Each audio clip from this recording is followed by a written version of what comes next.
Okay guys, सो आज की इस वीडियो में हम लोग सविस्तार से डिस्कस करेंगे कि आप CSIR UGC नेट एग्ज़ाम को ऑनलाइन एप्लीकेशन फॉर्म कैसे भर सकते हो। ऑल्दो सभी ऑलमोस्ट सारे बच्चों को ये फॉर्म फिलअप करना आना चाहिए, बट फिर भी कुछ कुछ स्टूडेंट्स को जो पहली बार अप्लाई कर रहे हैं तो उनके लिए एक रेफरेंस की तरह ये हो जाएगा।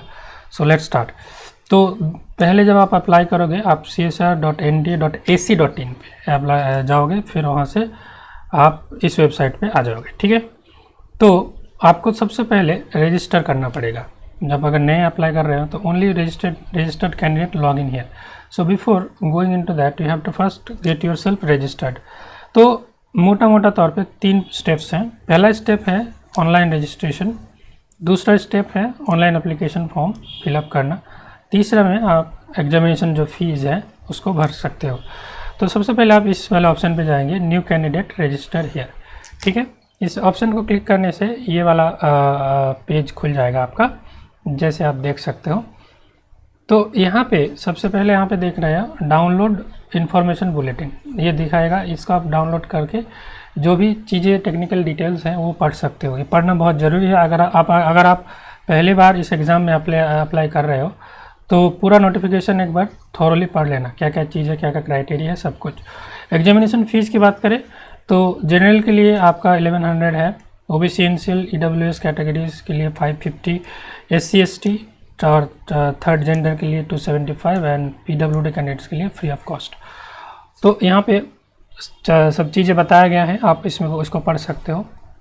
मैं डायरेक्टली चला जाता हूँ। यहाँ पे आपको एक चेक बॉक्स दिखेगा, उसको आपको टिक कर लेना है कि आपने ये सब पढ़ लिया है, डाउनलोड इन्फॉर्मेशन बुलेटिन डाउनलोड करके पढ़ लिया है। फिर आप क्लिक हियर टू प्रोसीड में जाएंगे तो आपके सामने नेक्स्ट पेज खुल जाएगा। नेक्स्ट पेज में आप जाओगे तो कुछ इस टाइप का पेज आपको दिखेगा, जिसमें आपको सबसे पहले आपका नाम भरना होगा। देखो बाय डिफ़ॉल्ट सारे कैपिटल लेटर्स में फिल होंगे। ठीक है, आप कैप्स लॉक ऑन रखो या ना रखो, बाय डिफ़ॉल्ट आपका ऐसे कैपिटल लेटर्स में सारे चीज़ फील्ड होंगे। आपका फादर का नेम डाल देना, मदर का नेम, डेट ऑफ बर्थ। ठीक है, ये बहुत ही केयरफुली आप डालना, इसमें कोई गलती नहीं होना चाहिए। ईमेल एड्रेस, जो एक्टिव ईमेल एड्रेस है वही डालना, क्योंकि आपका OTP वेरिफिकेशन के लिए इस ईमेल पे आपको OTP आएगा, तब आपको OTP डालना पड़ेगा। इसलिए this should be very correct and it should be active. Confirm email address, gender आप मेल फीमेल जो भी है, यहाँ पे फीमेल और थर्ड जेंडर अगर है तो थर्ड जेंडर लिख सकते हो। मोबाइल नंबर, यहाँ पे जो एक्टिव मोबाइल नंबर है वही डालना है। ऐसा नहीं कि आप 3-4 महीने रिचार्ज नहीं करोगे मोबाइल नंबर बंद हो गया, ऐसा मोबाइल नंबर मत डालना। इसमें एक्टिव मोबाइल नंबर डालना, परमानेंट वाला। ठीक है, कन्फर्म मोबाइल नंबर। यहाँ पे देखो अल्टरनेट मोबाइल नंबर, ये दिस इज़ नॉट मैंडेटरी। अगर आप 2 सिम यूज करते हो तो इसमें दूसरा नंबर आप इसमें डाल सकते हो। ठीक है, आइडेंटिटी टाइप में आप यहाँ पे पासपोर्ट, वोटर ID कार्ड या फिर आधार कार्ड, आधार गवर्नमेंट ID में जाके आप आधार कार्ड सिलेक्ट कर सकते हो। आइडेंटिफिकेशन नंबर जो आपका मान लो वोटर ID कार्ड है उसका जो नंबर है ROE समथिंग समथिंग ऐसे करके शुरू होता है, या फिर आपका आधार कार्ड 4126 समथिंग समथिंग जो भी है उसको केयरफुली यहाँ पे डाल देना। और जो भी आइडेंटिटी कार्ड यहाँ पे डालोगे मेक श्योर कि वो आपको एग्ज़ाम के टाइम में अवेलेबल हो। ठीक है, प्रेजेंट एड्रेस में आप प्रीमाइस नंबर और नेम, आपका जो घर का नंबर है, नाम है, जो भी दे सकते हो। लोकेलिटी, गांव का नाम दे सकते हो यहाँ पे। ठीक है, country India, state Bihar, UP, West Bengal, district में आप जो भी है दे सकते हो, पिन कोड। और परमानेंट एड्रेस में तो सेम ही होगा, इसमें टिक कर देना। अगर आपका परमानेंट एड्रेस कुछ और है तो कुछ और डाल सकते हैं, बट आई रिकमेंड कि यहाँ पे दोनों सेम एड्रेस दो तो बेटर रहता है, कोई कन्फ्यूजन नहीं आता है। जनरली लोग वही करते हैं, सेम एड्रेस देते हैं।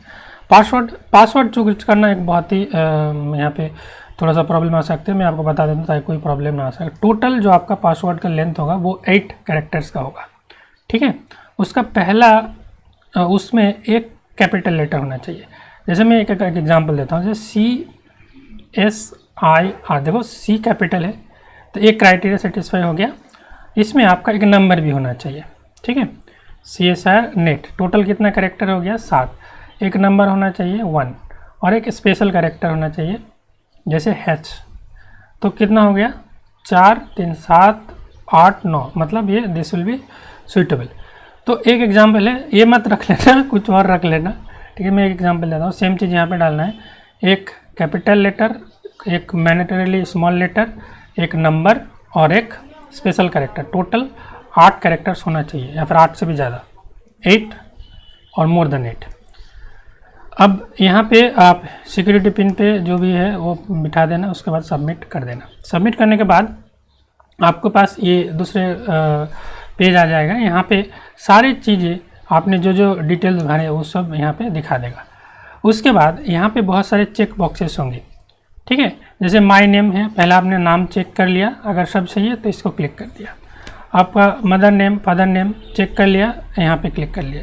चेक करने के बाद इसमें क्लिक कीजिएगा तो एरर होने का चांसेस कम है। तो ये एक काइंड ऑफ क्रॉस चेक है, आपने चेक किया और इसको टिक किया कि okay verified, date of birth verified, mobile number verified, email ID verified, gender verified. तो ये सब आप क्लिक कर दोगे। उसके बाद यहाँ पे डिक्लेरेशन पे आई एग्री पे क्लिक कर दोगे। उसके बाद आपको अगर कोई रजिस्ट्रेशन में चेंज करना है, मतलब हमने अपने नाम में कुछ इनकरेक्ट चीज़ें डाल दिए हैं, तो आप वहाँ पर जा एडिट रजिस्ट्रेशन जाके चेंज कर सकते हो, ठीक है। अगर आप सब कुछ सही है then you can submit and send OTP पे क्लिक करोगे। ये क्लिक करने के बाद इमीडिएटली ऐसा do use to submit registration form and OTP, तो एस पे क्लिक कर देना। एस पे क्लिक करने के बाद इस टाइप का आपका रजिस्ट्रेशन कंप्लीट हो जाएगा, ठीक है। इसमें ईमेल में जो आपको OTP मिला है वो डाल देना और जो कैप्चा है वो फिल कर देना, फिर वेरीफाई हो जाएगा। ईमेल वेरीफाई हो गया, ठीक है। Your account has been verified, your application number has been send to your email address. तो ये सारी चीज़ हो जाने के बाद आप अभी रजिस्टर्ड कैंडिडेट हो गए हैं, आप लॉगिन कर सकते हैं। लॉगिन करने के लिए आपको आपका एप्लीकेशन नंबर जो आपको ईमेल में भेज दिया जाएगा वो डालना है, और जो पासवर्ड आपने सिलेक्ट किया है CSRnet1 जो भी किया है उसको यहाँ पे डालना है। सिक्योरिटी पिन जो कैप्चा होता है वो आप यहाँ पे डाल दोगे। उसके बाद लॉगिन पे क्लिक करके आप एप्लीकेशन फॉर्म के अंदर चले जाओगे। तो 3 जो है रजिस्ट्रेशन पहला स्टेप कंप्लीट हो गया है। दूसरा स्टेप आपको अभी करना है एप्लीकेशन फॉर्म, तो जो कि अभी इनकम्प्लीट है, ठीक है। तो यहाँ पे कंप्लीट एप्लीकेशन फॉर्म पे आप क्लिक करोगे। उसके बाद ये वाला चीज़ आ जाएगा। ये सब जो आपने पहले भर रखे हैं, नाम, जेंडर, डेट ऑफ बर्थ, जो भी है, जो ऑलरेडी फील्ड है वो तो रहेगा ही। तो यहाँ पे आप देख लेना, और भी जो एडिशनल इन्फॉर्मेशन आपको मांगा गया है वो सब यहाँ पे दे देना, ठीक है। जैसे इसमें आप डिसेबल हो क्या, आपका कैटेगरी क्या है, ये बहुत ही इंपॉर्टेंट है। अगर आप रिजर्वेशन कैटेगरी आता है तो यहाँ से जाके ड्रॉप डाउन मेन्यू में जाके आप सिलेक्ट करना। मेक श्योर कि आपके पास सर्टिफिकेट रहे, ठीक है। अगर नहीं है तो देखो 1 महीने का टाइम है, 1 महीने के अंदर आप सर्टिफिकेट निकलवा सकते हो। तो इफ पॉसिबल तो आप SC ST OBC और जो भी है सर्टिफिकेट निकाल लो। और जनरल है तो कोई प्रॉब्लम ही नहीं है, आपको कुछ अपलोड करने की ज़रूरत नहीं है। उसके बाद कैप्चा डाल देना है एग्री पे, सेव एंड नेक्स्ट, ओके। इसके बाद आप नेक्स्ट इस पेज में आ जाओगे, ठीक है। डेटा सेव्ड सक्सेसफुली दिखाएगा आपको, ओके कर देना है। फिर यहाँ पे जो भी चीज़ है इसको भी एक बार चेक एंड वेरीफाई करके सेव नेक्स्ट कर देना है। और यहाँ पे और ज़्यादा कुछ है नहीं, वही सब चीज़ है, सेव एंड नेक्स्ट एग्री, ठीक है।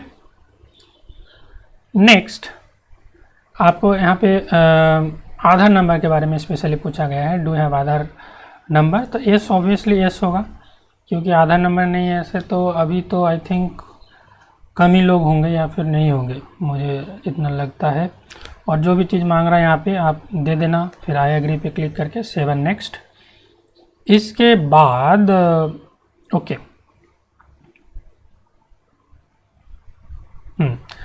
यहाँ पे apply for JRF and assistant professor, ये वाला ऑप्शन क्लिक करना, ठीक है। JRF एंड असिस्टेंट प्रोफेसर, अगर आपका एज ज़्यादा है और आप जनरल कैटेगरी में हो, मतलब अगर आप जितना एज विंडो दे रहा है उससे बाहर हो, तो आप बस LS सेलेक्ट करना है, क्योंकि JRF के लिए आप एलिजिबल नहीं रहोगे, ठीक है। अगर आप JRF के लिए एलिजिबल हो तो ये दोनों JRF एंड असिस्टेंट प्रोफेसर ये दोनों सिलेक्ट करना, ठीक है। सब्जेक्ट जो भी है, आप फिजिकल साइंस से बिलोंग करते तो फिजिकल साइंसेस क्लिक करोगे। फर्स्ट चॉइस ऑफ एग्जाम, ये बहुत ही केयरफुली आप डालना, ठीक है। जो आपको सबसे अच्छा सूटेबल लगे वो पहले देना, और होपफुली आपको पहला ही सेंटर मिलेगा, ठीक है। दूसरे में थोड़ा सा जो आपका नेक्स्ट प्रायोरिटी है उसमें डालना, फिर तीसरा, चौथा। फादर गार्जियन ऑक्यूपेशन ये जो है डाल देना यहाँ पे, ठीक है। मदर और गार्जियन ऑक्यूपेशन ये सब बस फॉर्मेलिटीज़ है, आपको दे देना है। अगर आप ये सब चीज़ें नया डाला है, whether you have taken admission to regular MPhil और पीएचडी कोर्स, अगर आप पीएचडी में एडमिशन ले रखे हो ऑलरेडी, आप इसमें एस कर सकते हो, ठीक है। तो ऐसा करने से ये पॉसिबिलिटी हो सकता है, मान लो आपने पीएचडी एडमिशन ले लिया किसी और may be non net fellowship के बेस में या फिर कुछ और चीज़ के बेस में, तो हो सकता है कि आपको बैक से फेलोशिप मिल जाए, ठीक है। मुझे उतना जानकारी नहीं है, बट ये इसका पॉइंट तो वही बनता है। एडमिशन ईयर टू पीएचडी, किस साल आप पीएचडी में एनरोल हुए हो। क्वेश्चन पेपर मीडियम, इंग्लिश और हिंदी जो भी आपको पसंद आए। सब्जेक्ट स्पेशलाइजेशन ये उतना मैटर नहीं करता, इसमें आप देखना बहुत सारे सब्जेक्ट्स रहेंगे, क्वांटम जो भी है एक सिलेक्ट कर देना है, उतना स्टूडेंट बार बार इसमें कन्फ्यूज्ड हो जाते हैं। तो एमएससी में आपका कोई अगर स्पेशलाइजेशन सब्जेक्ट है तो वो सिलेक्ट कर लेना, या फिर कोई भी एक सिलेक्ट कर लेना, तो कोई इसमें सीरियस कुछ है नहीं इसमें, ठीक है। सिटी में देखो स्टेट के बाद डिस्ट्रिक्ट के बाद स्टेट के बाद आपको यहाँ पे थोड़ा सा और स्कैन करके पूछ रहा है, तो वो आप अपने अकॉर्डिंग सिलेक्ट कर लेना यहाँ पे। और एकेडमिक इंस्टीट्यूशन और यूनिवर्सिटी का नेम ये सारी चीज़ डाल देना। उसके बाद 7 नेक्स्ट करके जाना है, थोड़ा सा टाइम लगेगा इस फॉर्म को फिलअप करने में, ओके। फिर ग्रेजुएशन, आपका ग्रेजुएशन डिटेल, बीएससी आपने कहाँ की है, कितने मार्क्स पे किए हैं, कितने मार्क्स मिला है आपको, कौन कोर्स का नेम क्या है, ईयर ऑफ पासिंग, सब कुछ चीज़ें यहाँ पे भर देना, ठीक है। इंस्टीट्यूट का address, post code, total marks, obtain marks. अब देखो बहुत सारे सेमेस्टर वाले एग्ज़ाम में आपको सीजीपीए दिया जाता है, बट सीजीपीए के साथ साथ आपको मार्क्स भी देते हैं। जैसे टोटल क्रेडिट आपका 96 रहा और टोटल मार्क्स आपका अगर 10 क्रेडिट का हुआ तो 960 होता है। जैसे आपके मार्कशीट में वो मेंशन होगा कि किस हिसाब से आपका मार्क्स कैलकुलेट किया गया है, तो उस हिसाब से आप यहाँ पे टोटल मार्क्स और ऑब्टेन मार्क्स बिठा सकते हो, ठीक है। मेरे सेमेस्टर में कुछ इस टाइप का था, 96 टोटल क्रेडिट था और मान लो मुझे यहाँ पे 770 मिला कुछ, तो उसके बेसिस पे सीजीपीए मान लो मेरा 7.71 आया, ठीक है। तो ये सीजीपीए के हिसाब से और परसेंटेज के हिसाब से 77.1% आया, बट ऑब्टेन मार्क्स और टोटल मार्क्स के हिसाब से ऐसा देना पड़ेगा, ठीक है। तो कैलकुलेशन थोड़ा सा अलग हो सकता है, मुझे एग्जैक्ट मार्क्स मालूम नहीं, ओके।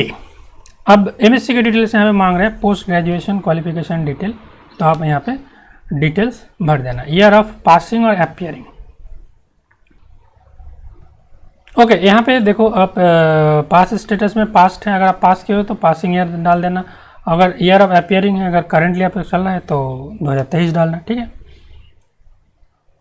तो इसमें कुछ इशू नहीं है। देन आप अगर पीएचडी कर रखे हो तब भी आप अप्लाई कर सकते हो, तो पीएचडी का डिटेल्स भी यहाँ पे भरना पड़ेगा। ये सब नया चीज़ अभी दिया है, पहले नहीं था, ठीक है। माइनॉरिटी डिटेल्स, अगर आप माइनॉरिटी कम्युनिटी से बिलोंग करते हो तो वो सारे डिटेल्स यहाँ पे डाल देना, फिर आई एग्री पे क्लिक करके सेव एंड नेक्स्ट।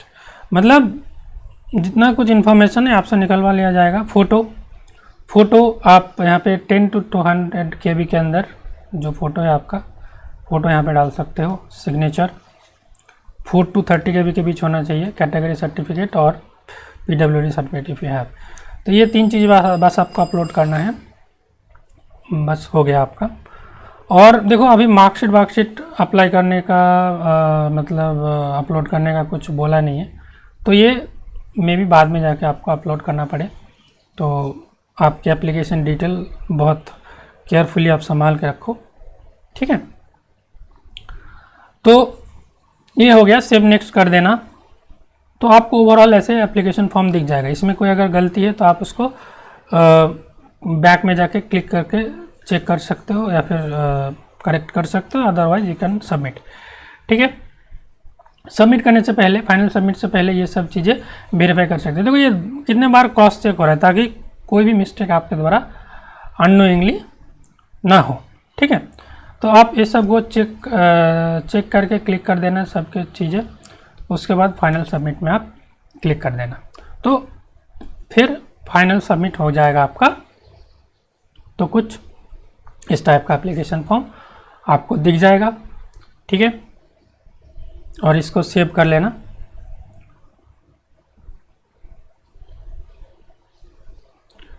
यहाँ पे फाइनल सबमिशन से पहले पेमेंट वाला ऑप्शन आएगा, ठीक है ना, फी पेमेंट वाला। यहाँ पे नहीं दिखाया गया है, but you can pay it by debit card, credit card, net banking and all. फिर आपको फाइनली ये वाला चीज़ आएगा।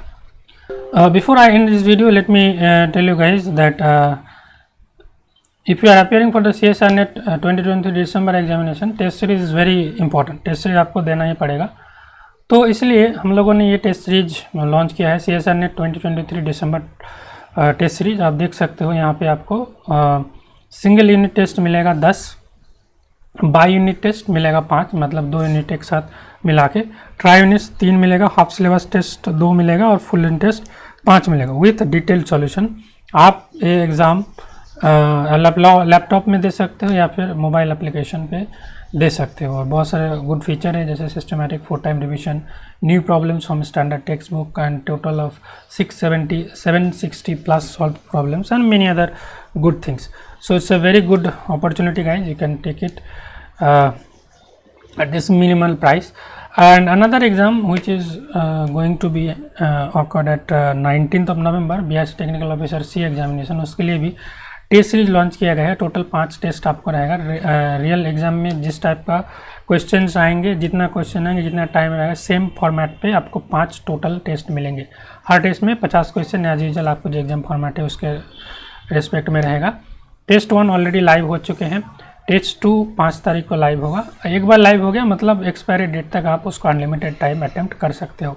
5 real exam like full length mock test, detail solution of all the mock test including new thought proving back level BRC level questions, accurate test series and real exam like interviews.